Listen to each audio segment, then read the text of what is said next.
Welcome to Testimony Mountain. I'm so glad that you're here listening, and I'm so glad to have Wilma Derksen. She is a new friend, referred by another friend of mine, and she has a very powerful testimony to share today. And I'm so glad you're here, Wilma. Thank you for having me, Adina. And so I just want to encourage our listeners to like, subscribe, share, get the word out, because our testimony has a frequency that is so powerful to share the good news of God and his love for us. And so, Wilma, I'm just going to turn it over to you to share your story. And I'm so glad you're with us. Well, I think I'm known for my forgiveness story, and it began a long time ago. It was in 1984, November 30th. I'll never forget the day. My daughter was Candace, and she was 13 years old and just a bubbly kind of personality, well known all over the city because we worked at Camp Arnis, which was a well known camp. And she just disappeared on her way home from school. I'd called her and we had talked, and we agreed that she'd walk home that day because the weather was quite fine. And then she just disappeared, and all of a sudden I came up from the downstairs and realized it was past her time to come home, and I just panicked. She was expecting her best friend to come in for the next day, so I knew that there was something dreadfully wrong. Mhm. And then we called the police. I called my husband, and we started the search, and it lasted 7 weeks. Wow. And that was a time of just a nightmare, just a nightmare. You can imagine it. And her body was found in a shack not that far from our place. Her hands and her feet had been tied. And so we knew that somebody had taken her. And and the thing that happened that was very significant was that same day, around 10 o'clock at night, after our friends had left and we were alone to sleep. With some friends had stayed with us, but there was a knock on the door, and a man who had also experienced the murder of his child came over, and he said, "I've come to tell you what to expect." Wow. Wow. So we invited him to the kitchen table where we were having our, final coffee and debriefing the day again, crying and laughing and glad we had found her, right? And just the horror that we'd found her murdered, Wow. up and down and around. And he spent 2 hours with us, telling us exactly what it was like to experience the murder of a child. And it was horrible. It was traumatic. He had lost his ability to speak, almost to tell a story. He was crying. He lost his ability to concentrate, to work. He said he even lost the memory of his daughter because all he could think of was the person who had killed her. Wow. So it was over and over and over again, roundabout, that he told us the story. We were exhausted. He left at 12 o'clock midnight. Hmm. And so we all went to bed, and we'd arranged for people to stay in different. We didn't have a bed. All the beds were taken. Mhm. So we went to bed, and then all of a sudden, as we were going to climb into our own bed, there was a presence on our bed. Hmm. An imagined presence, but all the trauma that he had spoken about and our own now traumatized was almost as if we could not get into bed. It was that visible and that traumatic. And of course, we had been praying all day. Well, we didn't really pray. All we did was say, "God help us." Yes. We never really were able to put it into words even. It was just, "God help, God help, God help," as we were going through the day and going through the whole 7 weeks. And it was just a constant communication. And, um, and then we just said, and God gave us the word forgive. Yeah. So we said it out loud, forgive. Mm. And the presence on the bed, which Cliff, my husband, described as reptilian, I said it was a black dog. Oh my It was that real to us, goodness. left.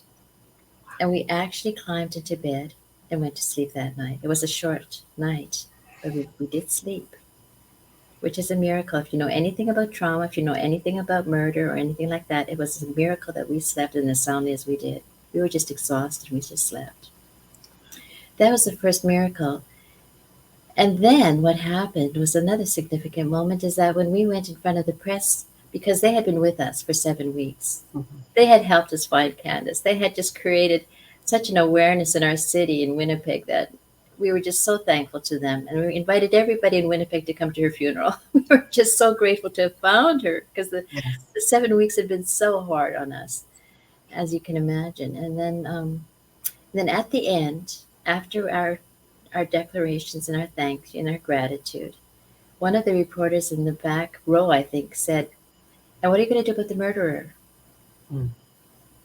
We didn't know who it was. It was, I think, from all significant evidence, or even at that point, we thought we knew it was probably a stranger. Yeah. And so we just said the word that we thought we had come to rely on. We said we'd forgive.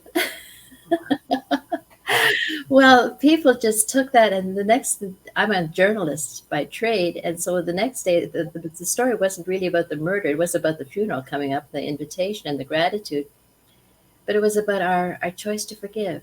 Yeah. And that landed up in a huge controversy of, it was so misunderstood. We have had to live with that word all this time because I think in some ways we didn't even know it at the time. Is that murder is considered unforgivable. The murder of a child, innocent like Candace, 13 years old, still a virgin, still not streetwise, Mhm. and then with sexual overtones, Yeah. is considered unforgivable. Yeah. And here we had declared ourselves as forgiving. We believed it because we had seen it happen. We saw the power of it. And we still sense the power of it as overcoming trauma and overcoming so many things.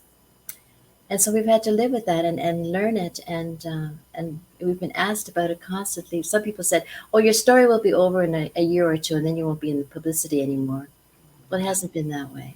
Yeah. And then 22 years later, the man was found. So we went through 10 years of retrial and appeals. And so our story has remained in visibility and in the public. And even Malcolm Gladwell came to see us. And he asked me the most important question. He says, do you think that if it hadn't gone public, your decision, that you would have been so conscious of forgiveness? And I have to admit, probably not. But the publicity and the story and the intensity of it has kept us in the public arena and in the public form of wanting to forgive and knowing the power of it. We'd Yes. seen the power of it right off. Yes. So we believe in it intensely, but then to have to defend it and to explain it, and it's a hard concept. It's just so hard. It is. It And is. that's, and that's our I Yeah, I want to hear more. I just want to say I can relate in a very tiny way. My husband's nephew was murdered and his girlfriend. And so, I remember that shock when, my husband came home, he just heard, and our kids were younger then. And, one of our sons came running and goes, Ethan is dead. Ethan is dead. Ethan was murdered, and just that, that no, no, no, it can't be. It can't be. They were in their early 20s, went to walk in a park, and it was some gang members that came and execution style shot them both. And I so honor my sister-in-law is that she responded similarly to you to the press, and that was one of the first things she said is we choose to forgive. And it was, it's a challenge because I'm sure with your story too, you make a choice, but then you still have to process through all of the emotions, all of the stuff, and their story wasn't drug out as long as yours, but it was, a number of years with the trial and all of those kinds of things. And so it's shocking. It's hard. It's It's hard. unthinkable, and yet God. And that's the good news. That's the good news. We can do it with God, and they have done it with God too, I'm sure. But it's hard. Oh, and it's long. And it's I'm still forgiving. Yes, yes. And I think that's some people think it's, letting it go, letting them off the hook, that it didn't matter, but it's not that. Forgiveness is really for us. Well, it's a huge process of discovering who we are too, Yeah. And realizing what we have to forgive. And the loss manifests itself in very, very, very many different ways and evokes the strangest emotions in us. Mhm. So it's really tough. I can explain one emotion that I didn't expect. I'm a Mennonite. And if you know anything about Mennonites, we're very peace loving. We can Yes. face anything. We can face martyrdom and we can do it with a smile and loving God and all that. Well, I was asked by a friend, what would it really take for you to forgive? What would bring equity? What would be the justice issue? Mhm. And then I just said, well, it would be good enough for one man to die.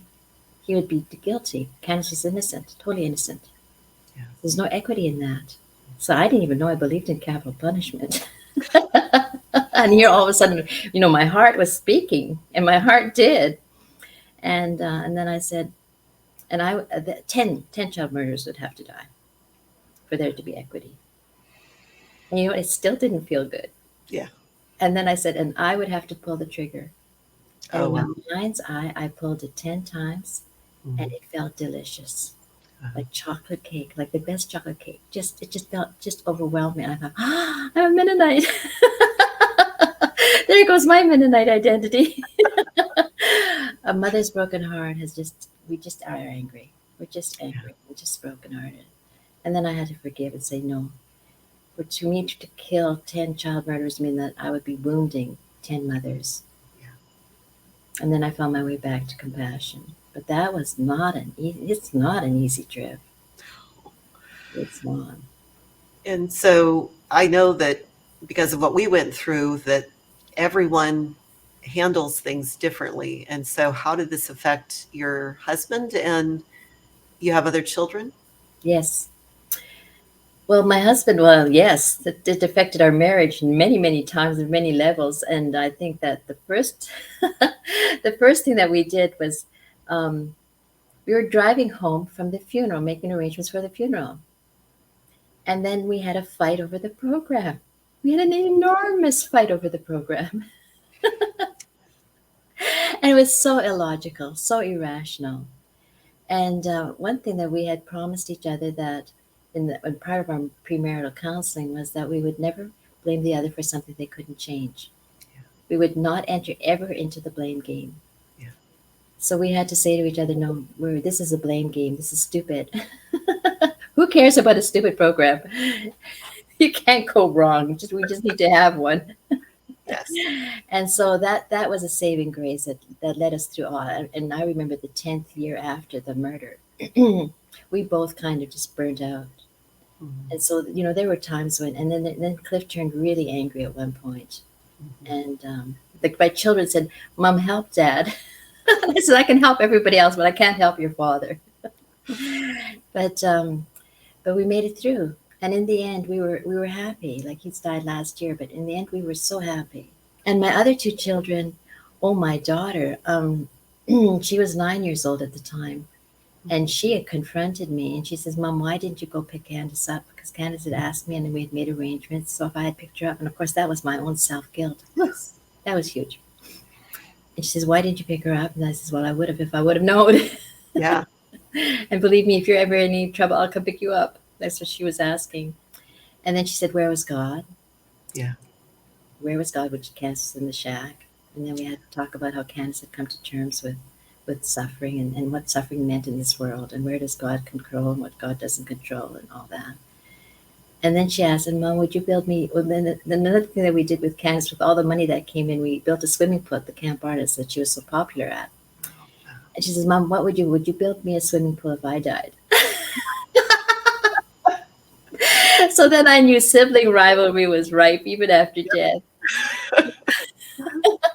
So we had to deal with all of that, and my son went through all kinds of things too. Um, the thing that happened to me after that was I knew how difficult it was for me after the anger. After I unraveled the anger, I thought, wow, I don't know how to deal with my children. How do I prevent this anger from them? And when will I know about it? If that was hard for me to uncover, how am I going to possibly uncover it in my own children? Yeah. Well, God gave me the image. I was driving along the highway, and God gave me the image of a Canada goose mother. She was just walking along, right crossing the highway, the most dangerous place, and her children were right behind her, following her. Wow. And I thought, I've got to make it through. Mhm. And if I can make it through, my children will follow. Yeah. And so I was very, very open about all my struggles. I told them I studied forgiveness, I studied trauma. I'm now a therapist, and I kept them in the loop. I did not spare them anything. In fact, my daughter says that we had trauma at the dinner table every night. But I was determined to take them through with me. And Yeah. my son is now a psychologist, a successful psychologist, a Wow. spokesperson for women Wow. here. And my daughter, she's amazing. She is now the vice president of a corporation that's just amazing.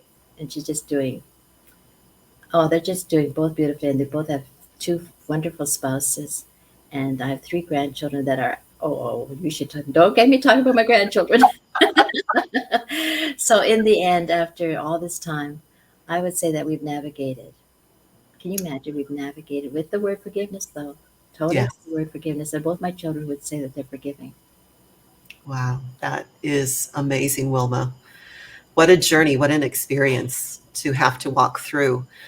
You mentioned it briefly, but that forgiving yourself, what if I had done this? What if we had done that? How did you work through that? Well, people had been warning me, kind of. They said that I'd probably feel guilty and not to feel guilty during the first year. And I said, oh, I don't feel guilty. I didn't do it. Yeah. It's obvious, and nobody in my family did it. It's obviously it was a stranger. I didn't do it. I don't need, that's not going to be a problem. Yeah. I'm not involved. But the anniversary of the date came, November 30th, 1985. I'll never forget that date either. Cliff decided that he would go and work. Men work their way through better than women do. And I said, okay, I looked at him and I thought, okay, I'm going to work too. And the thing that I hate to do most is wash walls and house clean, right? I'm a writer. I don't like cleaning. So I thought, okay, as I think it was even penance at that point, I says, okay, I'm going to clean. So I was cleaning the hallway down, and especially the stairwell, because all the fingerprints, I couldn't believe the fingerprints. My children, they touched the walls all the time. Anyway, and then all of a sudden, I noticed that there were fingerprints on the top of the doorwell, the top of the door. And I knew there was only one person that put up her hands and would touch and swing herself onto the main floor. It was Candace's fingerprints. Oh, it all came. I'm still crying at it. Yeah. And that's when I had to forgive myself. Yeah. Even 35 years, I can still feel it. Not in a bad way, but in a way of almost feeling is important. Mhm. We can't shut off our feelings. That's not healthy. Yeah. That we can go there, we can cry, we can laugh, we can enter into the story totally.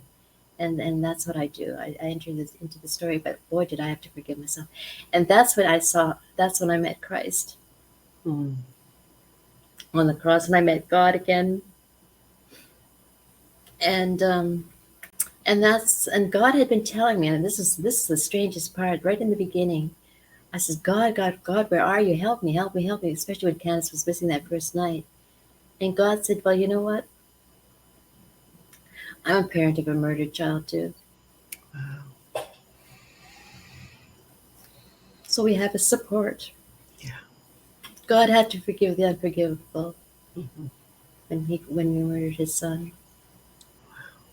And so he's been the anchor, the Mhm. beauty, Yeah. the support, the answers. Mhm. And we laugh about it, we cry about it together. Yes. And now I often say, you know what? I've been the most successful mother. All my children have houses. All of my children have been successful. Even Candace, she has her Candace house now. It's been a project here in Winnipeg, and so her memory is well known and accepted, and as a beautiful light and a hope of a beautiful testimony of a young girl's life that ended, but is still beautiful. Yes. You got me crying. Well, tears are so healing and beautiful. So I really honor that. I know how important emotions are in the process. Exactly, they are. Mhm. So, how was it like through the trial and all of that with coming face to face with the murderer? How was that for you? How did you overcome in that? Oh, that was 22 years later. They finally found the man, and in the first trial they went through. That was just a huge. In fact, when we were going to the police station to acknowledge the police's work in arresting the man, um, I had a huge ache in my leg and my ankle, Mhm. and I'm very healthy, and I didn't understand this ache, and it was painful. I could barely walk. Mhm. And it stayed with me for the first few days after, Hmm. until I realized that it had something to do with the arrest and meeting the man who was a sexual deviant in the city, had been out known and convicted of it, was on, out during that time. Wow. And and then I realized that I still had feelings. I still was angry. And then it says, and then I opened the Bible just randomly, and it said, "Love your enemies." And I thought, "Oh my word!"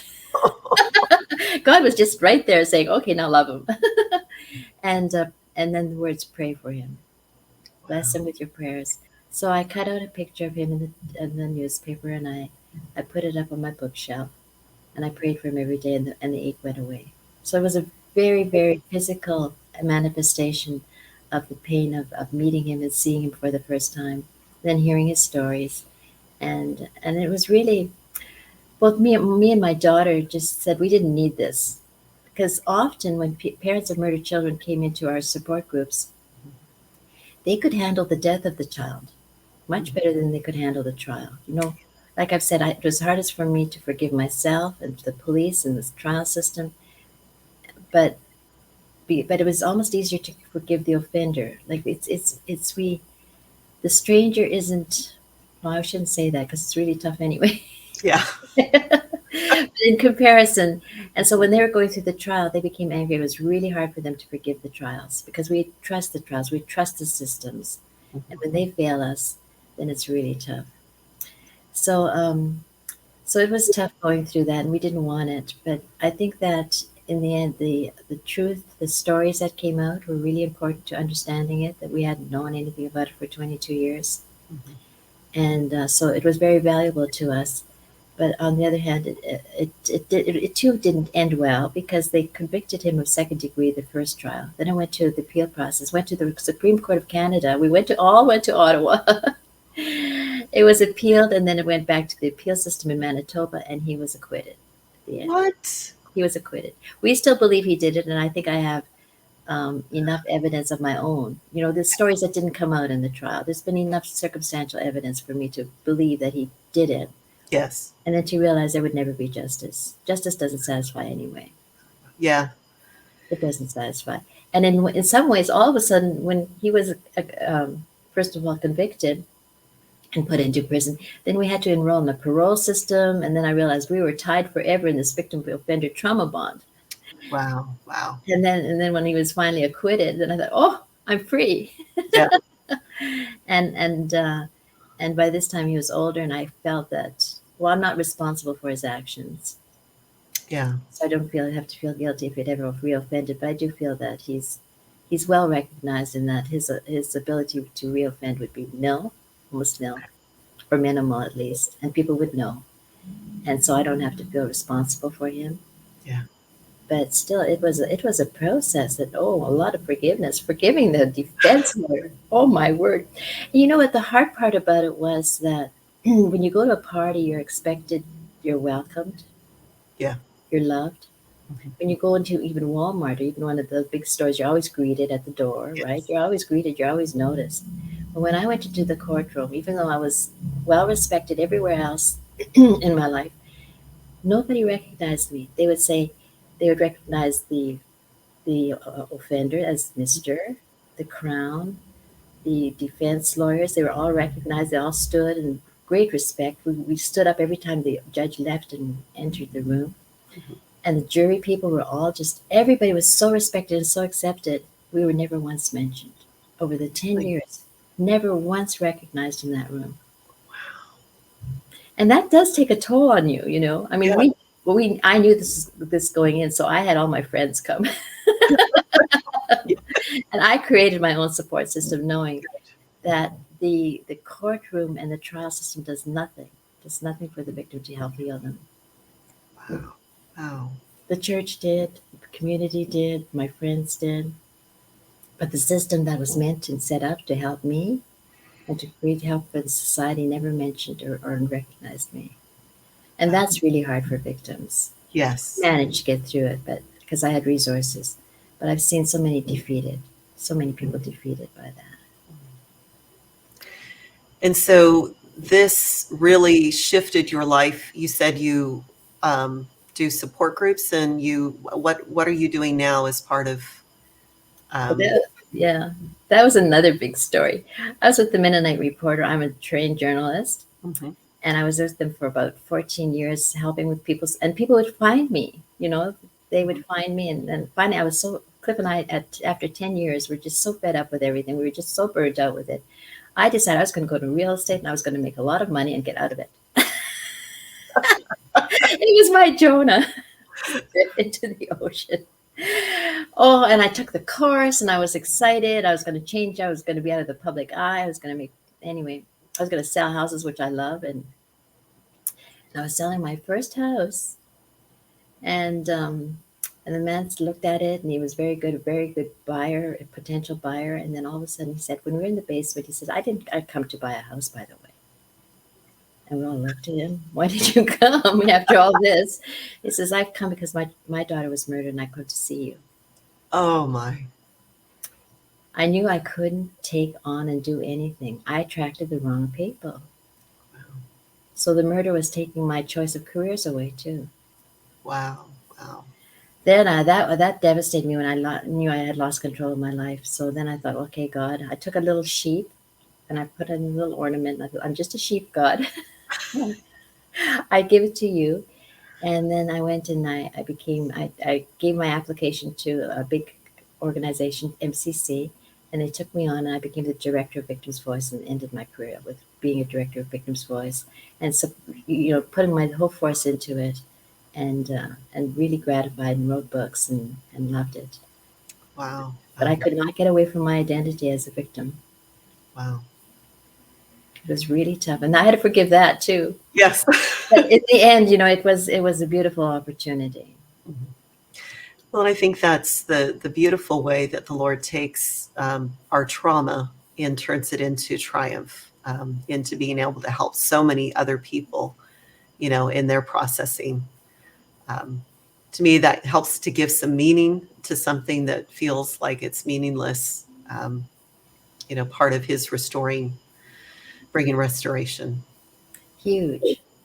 Yeah. I have like when I was downsizing and moving after Cliff had died, and I was going through my stuff, I found this big box of awards that I had been talking all over. I went on a speaking tours to Egypt, Qatar, Venezuela, all over Canada and the States, and just telling my story and the 15 elements of how difficult it is to forgive and all that.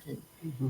And then at the end, I had a box of awards that I hadn't even realized, just stuffed them away. And so I've displayed them now, not as a kind of image of my success, Mm-hmm. but how important forgiveness, which was just a silly, such an amazing choice in the beginning, right? Yeah.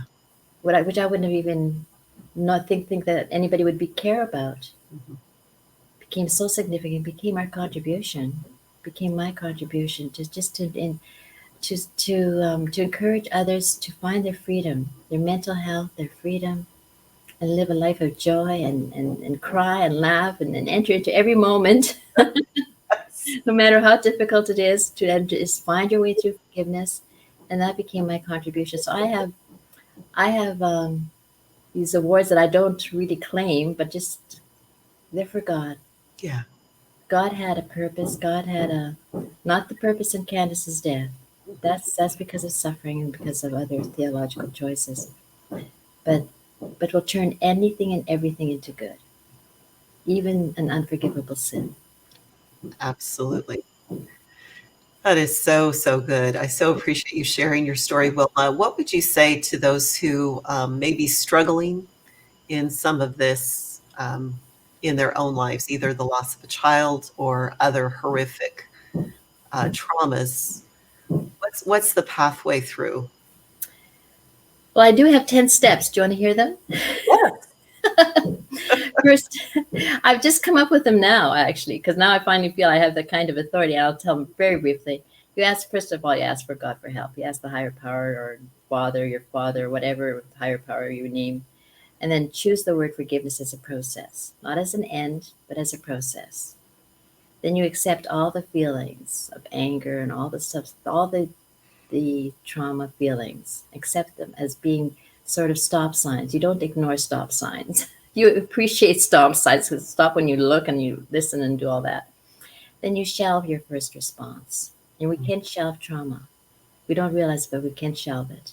Yeah. And then you determine your values.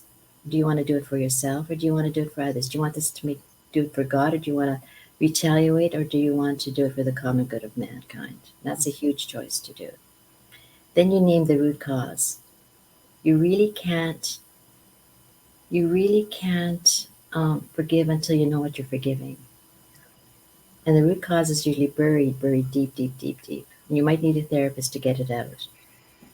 And once you find the root cause, then you have to do another process. And this is the time when you really forgive, when you choose to forgive the real root cause. And sometimes you find the root cause was nothing, it wasn't there to begin with. It's just your imagination, just your first response. But often it's the loss. And I've seen people forgive $1 million losses. But knowing what it is, you need to choose once you found it out. And then you do something. You plant a seed. You have to do something. I went off into created organizations. I went off to help people. I did something. I always have to show it, man. And then you tell the story. That's our witness to everybody and every mankind. We share it with people. And then we celebrate. We have a bit of chocolate. I like that. That is excellent. Excellent. I so appreciate that. I don't know how people who don't have faith in God, how they can get through horrific things. Because I know in my own life, that's my anchor. That's the only way I think I could have come through. And so that's beautiful how the Lord has worked in your life and brought such beauty out of such pain in the process. It is beauty, isn't it? Mm-hmm. We would have been angry. We would have been fearful. Could have been down, we could have isolated ourselves in fear. We could have been frozen, or we could be addicted to something. Yeah. To us just to live a normal life has been amazing, and we can do that. God throughout the whole Bible teaches forgiveness. It's Yeah. the main message, and in that message is freedom for us. It's love. It's ability to live, not the perfect life, but a life that's full of freedom and forgiveness. Mm-hmm. Let's go hand in hand, and that's kind of been my message. Wow. Wow. It was a number of years ago where a friend of ours had cancer. And of course, so many people were rallying around, praying for his healing.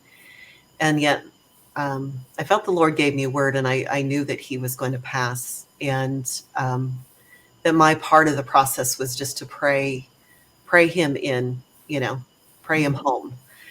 And it was probably the hardest thing I've ever walked through.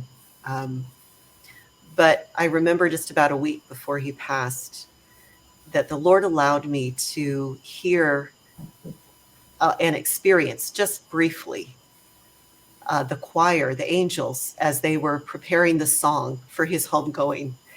And, I don't even know how to describe it except to say it was so incredible. I was like, switch places. I'm willing to go. I want to go, even though at the time my kids were younger and all of that, but it was so incredible. Mm-hmm. And I believe that can help us all as well, is that faith of understanding, where Candace is today in the glory and just such beauty there. And we don't know what her life would have been, if she had lived, but we get to trust our good Father in the process of everything. Yes, and there is meaning after death too. Can I tell you one more story? Yes, yes. Just before this all happened, when Candace was in babysitting that summer, before she disappeared, all of a sudden she called me and she said, Mom, I'm scared." And I said, "You're never scared, Candace. She loved people. She loved cat. She's never scared." So I went over and I sat with her and we put the kids to bed. And I said, "Candace, why are you scared?"